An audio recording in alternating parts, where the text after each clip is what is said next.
This video is sponsored by Card Kingdom. If you click on the link in the description below, it'll take you to their store and they'll know I sent you there.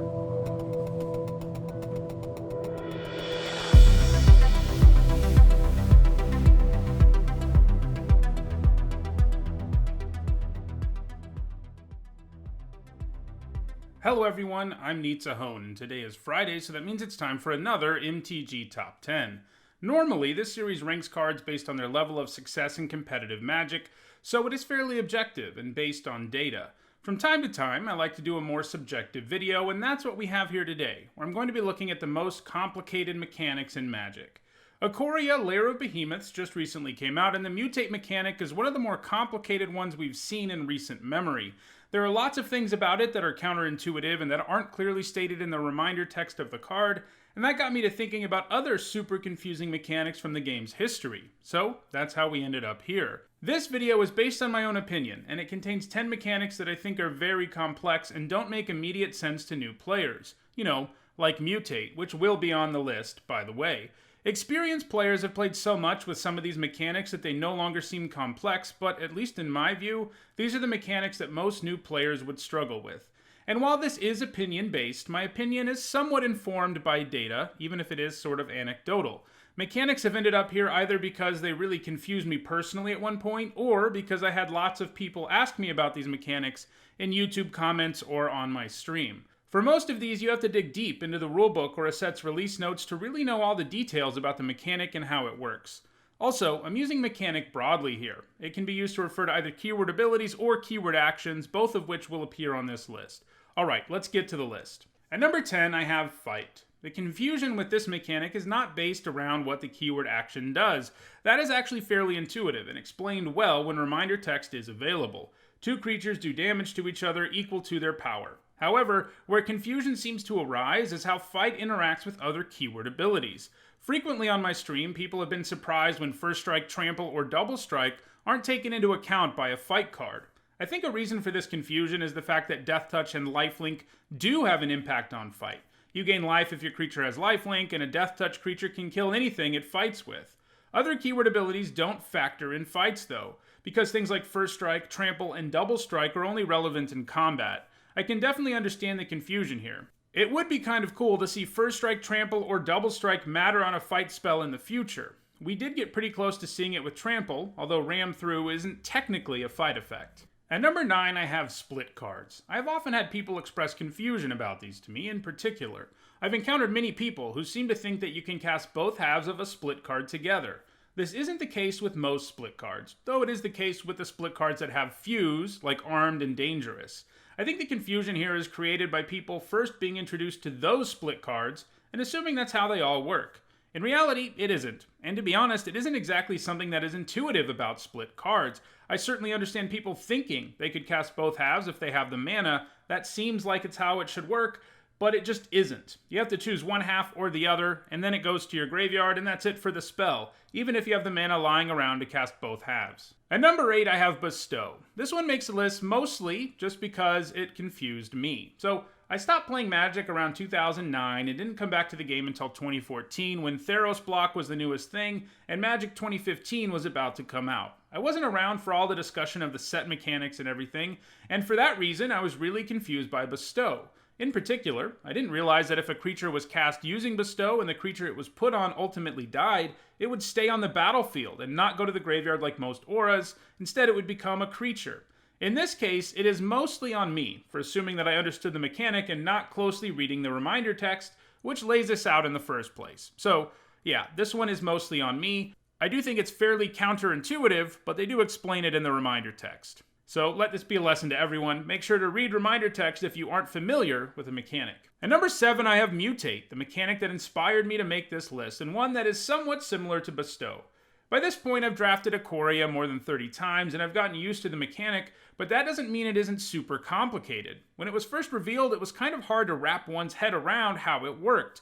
While the general principle of stacking creatures on top of each other isn't too crazy, the mutated creature has the power and toughness of whatever is on top, and the text boxes of all the cards in the stack, there are some other things about the mechanic, though, that are counterintuitive. In particular, there's the fact that if you cast a spell for its mutate cost and are trying to mutate it onto another creature, your opponent destroying the target of the mutate does not mean you get 2 for 1, like you would if you were targeting it with most other things. Instead, it enters the battlefield as if you would cast it normally as a creature spell, instead of for the alternate cost. The thing that really bothers me about this aspect of mutate is that it is not stated anywhere in the reminder text. The only way you know it works that way is if you read the set release notes or someone who did read those notes told you about it. Another thing I've seen trip people up is the fact that people can counter mutate with essence scatter. Technically, even if you're doing the mutate thing, you are casting a creature spell just for an alternate cost, so essence scatter still works. At number 6, I have phasing. This mechanic makes it here both because it confused me and because I've gotten lots of questions about it. I think the main problem here is just how old the mechanic is. Cards with phasing either phase in or out every turn, and while they are phased out, they're treated as if they don't exist. That part is simple enough, I guess, but the part that trips people up is when they phase in. Phasing in and out does not technically count as entering or leaving the battlefield. The cards are there, you just can't use them. In my top 10 on worst legendary creatures, I talked about Tanifa, and there are several comments there by people arguing that he would be a good landfall commander in EDH. But alas, phasing doesn't work that way. The reason this confuses people is because phasing sounds a lot like blink or flicker effects, and those do count as entering or leaving the battlefield, but they aren't the same thing. In fact, blink and flicker effects were basically designed as a replacement for phasing, as overall it was not a very successful mechanic. At number 5, I have Morph. Kind of like Mutate or Bestow, Morph gives you an alternate way to cast a creature. In this case, you can pay 3 mana to put it into play face down as a colorless 2/2 with no abilities. Then you can pay the Morph cost to turn it face up. The play it face down part might seem a bit strange to a newer player, but that isn't really the thing about Morph that I was confused by back when it debuted in Onslaught, or the thing I've seen other people be surprised by. The weird thing about Morph is that turning a creature face up with it does not use the stack. This means it can't be responded to. That seems a bit strange at first because it feels like Morph is an activated ability, right? And you can respond to those, can't you? Well, sure, you could, if Morph was an activated ability, but it isn't. It's a special action, and those cannot be responded to. This is not something intuitive about Morph at all, and it even seems counterintuitive to people who have played the game a while, since the stack is used by almost everything, but not Morph. At number 4, it is Storm. This is a confusing mechanic for a few reasons. One of those reasons is that the player trying to go off with it has to count all the spells that are cast on a given turn. That's a pretty obnoxious thing to have to do in general, and I think in a lot of ways it is a result of bad design. Of course, it doesn't help that Storm has gone on to also become one of the most broken mechanics in the game either, finding success in just about every format. The other thing I've seen new players be surprised by is that countering the spell with Storm does not stop the Storm from happening. The Storm copies are made when the spell is cast, so they are all put on the stack regardless of whether the card itself is countered. In general, I think there is some confusion about cast triggers in general, and Storm sort of stands in for that, because I think Storm is the biggest offender because it is already inherently a pretty confusing mechanic. At number 3, I have Protection. This is another one that I had a hard time with back when I first started playing, and one I've seen other people confused by. In fact, the mechanic was once deemed so complicated that they stopped putting it in core sets. So when I hear Protection, it makes perfect sense to me that the creature can't be damaged by sources of a given color, and then it can't be targeted by spells of that color either. But it also feels like something called Protection should mean that a creature is immune to destroy effects of a given color, right? Well, apparently the protection we have in Magic isn't quite that good, as a creature with protection from white still dies to a board sweeper like Wrath of God. There is also one thing that protection does do that is counterintuitive to me, and that's the fact that a creature with protection just straight up can't be blocked by creatures of the given color. In that sense, protection is somewhat evasive. All of this confusion was exacerbated further by the fact that cards with protection usually didn't have reminder text. Ironically enough, this is because of the fact that it didn't appear in core sets, which were beginner sets where all the keywords usually had reminder text to help new players. Because protection only appeared in expert level sets, it basically never had the reminder text. So the fact that they avoided putting protection in core sets may have just led to more confusion. The good news is that more recent cards with protection do have reminder text that does a great job of explaining how it works, but I think it still belongs here because of all the confusion it has caused over the years. At number 2, I have Wish effects. These get their name from a cycle of cards from Odyssey block that all had Wish in their name, like Burning Wish here. Since then, there have been other cards that do the same sort of thing, some of which also have Wish in the name. But all are referred to as Wish effects because of the original cycle. These types of cards let you grab a card that you own from outside the game and put it into your hand. These cards kind of drive me crazy, mostly because the wording on them is incredibly misleading. If you wish for something at a tournament, you can't actually do what these cards say, and you can't even do what the Oracle text on these cards say because they use the same language. If you are playing this in a competitive environment of any level, including FNM, you only get to wish for things in your sideboard. Obviously, there are reasons for that. Letting it be your entire collection is absurd and could allow you to get cards that aren't even legal in a given format, and would also take up insane amounts of time.